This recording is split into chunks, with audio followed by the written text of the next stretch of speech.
আপনারা কি জানেন কিয়ামতের ময়দানে আল্লাহর কাছে বান্দা কোন আমল করলে হিসেব ছাড়া জান্নাতে যাবে? জানেন কেউ? বলতে পারেন কেউ? ভাই, আল্লাহর কাছে হিসেব দিয়ে জান্নাতে যাওয়া কি সহজ কাম না কঠিন কাজ? আরে আল্লাহর কাছে তো অনেক দূরের কথা।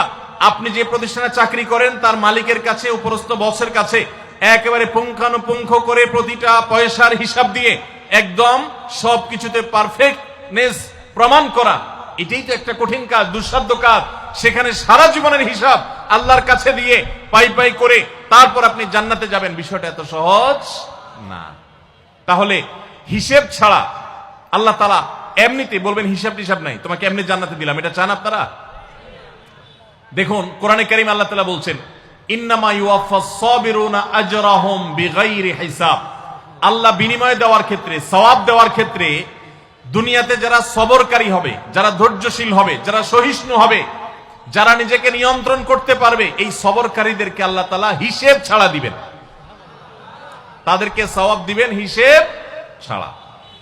তাহলে আপনি যখন আপনার কর্মস্থলে থাকবেন আপনাকে ধৈর্য ধারণ করতে হবে। আপনি যখন পাবলিক পরিবহনে উঠবেন আপনার মাথা ঠান্ডা রাখতে হবে। আপনি যখন আপনার বাসা বাড়িতে থাকবেন আপনার মাথা ঠান্ডা থাকতে হবে।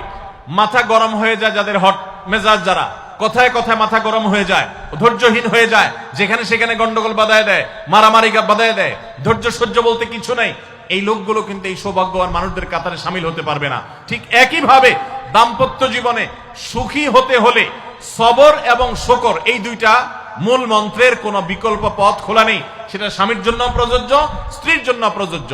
স্বামী হিসাবে আপনি স্ত্রীর অনেক অনিয়মতা দেখতে পাবেন, অনেক কিছু দেখতে পাবেন, আপনার আকাঙ্ক্ষা, আপনার চাহিদা, প্রত্যাশার বিপরীত, আপনাকে সবর করতে হবে। ভাইরা আমার, আমাদের প্রিয় নবী সাল্লাল্লাহু আলাইহি সাল্লামের দাম্পত্য জীবনে কিন্তু টুনটান সমস্যা হয়েছে। আপনারা মনে করতে পারেন নবী সাল্লাল্লাহু আলাইহি সাল্লামের ঘর, ওনার স্ত্রীগণ সাহাবী, তারা উম্মুল মুমিনিন, আমাদের মা, এত মর্যাদাবান মানুষ তারা, তাদের আবার ঝামেলা হয়েছে। ভাই, দাম্পত্য জীবনে টুকটাক সমস্যা তাদেরও হয়েছে। প্রিয় নবী সাল্লাল্লাহু আলাইহি সাল্লাম নিজে একদিন বাসা ছেড়ে মসজিদে নববীতে এসে মন খারাপ করে বসেছিলেন, তিনি বাসায় যাচ্ছেন না, অভিমান করে। ওমর রাদিয়াল্লাহু তাআলা আনহু বিষয়টা বুঝতে পেরে, তার মেয়ে যেহেতু নবী সাল্লাল্লাহু আলাইহি সাল্লামের স্ত্রী, তিনি সেখানে গিয়ে ভেতরে প্রবেশ করে তার সাথে কথা বলে তথ্য উদ্ঘাটন করে সেটা মিটমাট করার ব্যবস্থা করেছেন। স্বয়ং নবী করিম সাল্লাল্লাহু আলাইহি সাল্লামের জামাতা, ইসলামের চতুর্থ খলিফা আলী রাদিয়াল্লাহু তাআলা আনহু, তার মতে এত মর্যাদাবান মানুষ, তার ঘরে স্ত্রী হিসাবে আছেন কে? মুহাম্মদ সাল্লাল্লাহু আলাইহি সাল্লামের মেয়ে, জান্নাতে নারীদের সর্দার ফাতিমা রাদিয়াল্লাহু তাআলা আনহা। এত বড় মানুষ তারা, স্বামী স্ত্রী দুইজন, দুই দিককার নেতৃত্বে, একজন যুবকদের নেতৃত্ব দিবে, আরেকজন জান্নাতি যুবতীদের, নারীদের নেতৃত্ব দিবে। এত বড় মর্যাদাবান মানুষ, তাদেরও দাম্পত্য জীবনে কিন্তু টুনটান হয়েছে।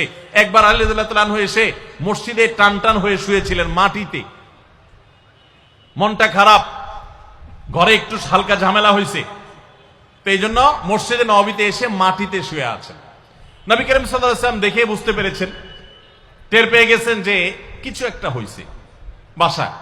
তখন তিনি জামাইকে ডেকে বললেন, কুম ইয়া আবা তুরাব, এ মাটির বাপ, মাটিতে শুয়ে আছেন, এজন্য রসিকতা করে বললেন, এ মাটির বাপ উঠো, দাঁড়াও দেখি কি হয়েছে বলো।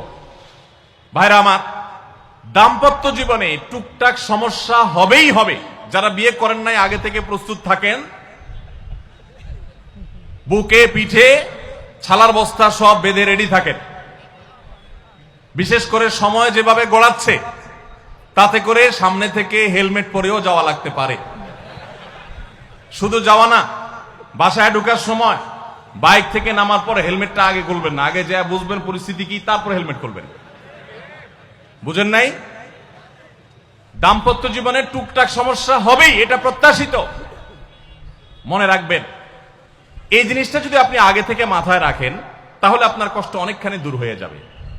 আমরা অনেকে আকাশ থেকে নেমে পড়ি, কি বলে, এত বড় সাহস, এই কথা বলতে পারে কেন? ভাই আশ্চর্য হচ্ছেন কেন? এর চেয়ে বেশি কথা বলতে পারে, মাথা বাড়ি মারছে, আরে ভাই ছুরি মারা নেই যে শুকর আদায় করে। বুঝেন নাই কথা?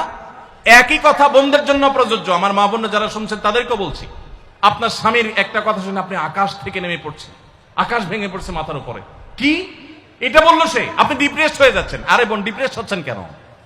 এটা কেন? আরো শক্ত কথা আপনাকে বলতে পারে, এটা আপনি মাথায় রাখেন, কারণ দিন শেষে তিনি মানুষ, তার ভুল হতে পারে। একটা সময় তিনি তার ভুল বুঝতে পারেন। দাম্পত্য জীবনে যদি স্বামী স্ত্রী উভয়ে যদি ধৈর্যশীল না হয়, সবরকারী না হয়, হুটহাট রিয়াকশন করে ফেলে, কখনো দাম্পত্য জীবনে সুখী হওয়া সম্ভব নয়। মনে রাখতে হবে, একসাথে থাকতে গেলে, দুইটা পাতিল একসাথে থাকতে গেলে টুনটান লাগে না, বাধে হয় না? আপনার কাছে যদি কেউ এসে গাল গল্প দেয়, দেখবেন অনেকে গাল গল্প দেয়। গাল গল্প দেওয়া লোক আছে না নাই? ভাই 30 বছর সংসার করেছি, জীবনে আমাদের একটা কথা হয়নি। ডাহা মিথ্যুক,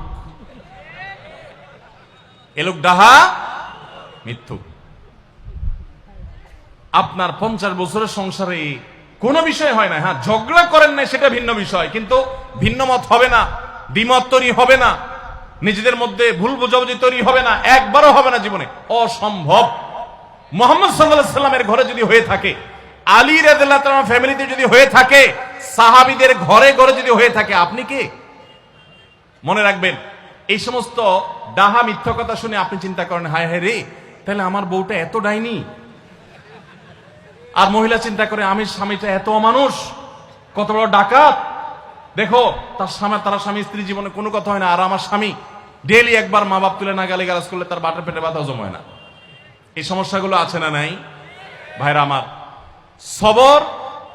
সবর করার জন্য, সবর করা সহজ হবে আগে থেকে যদি প্রস্তুত থাকেন যে এই সমস্যা হবে। আশরাফ আলী থানভী রাহমাতুল্লাহর নাম শুনছেন আপনারা? ভারত মহাদেশের এমন একজন আলেম ছিলেন, খুব বিচক্ষণ মানুষ ছিলেন, অনেক বিদগ্ধ মানুষ ছিলেন, অনেক বড় আল্লাহওয়ালা ছিলেন, নেককার মানুষ ছিলেন। তো থানভী রাহমাতুল্লাহর কাছে এক লোক এসে বলল, হুজুর, আমার বাসায় যখনই যাই দরজাটা খুলতে দেরি, আমার মাথার উপরে আকাশ ভেঙে পড়তে দেরি নেই। যেটাই করি, বাজার করে এনে তার হাতে দিলেও রাগ, রাখলেও রাগ, আমার সাথে সারাদিন শুধু ঘেউ ঘেউ করে। হুজুর, আর সহ্য করতে পারি না, আমারে কোনো দোয়া দুরুদ আমল শিখাই দেন যে আমার এই বাসার অত্যাচারটা যেন থামে। তো থানভী রাহমাতুল্লাহ বললেন যে, শোনো, তোমার একটা বুদ্ধি শিখাই দেই, দোয়া দুরুদ না। বুদ্ধি হলো, এখন থেকে বাসায় গিয়ে দরজা নক করবা, যে নক করার আগে 1 মিনিটের মোরাকাবা করবা। কি করবা? মোরাকাবা বুঝেন? ধ্যান। ধ্যান এটা কল্পনার জগতে ডুবে যাবা 1 মিনিটের জন্য, জাস্ট 60 সেকেন্ড। কি ধ্যান করবা?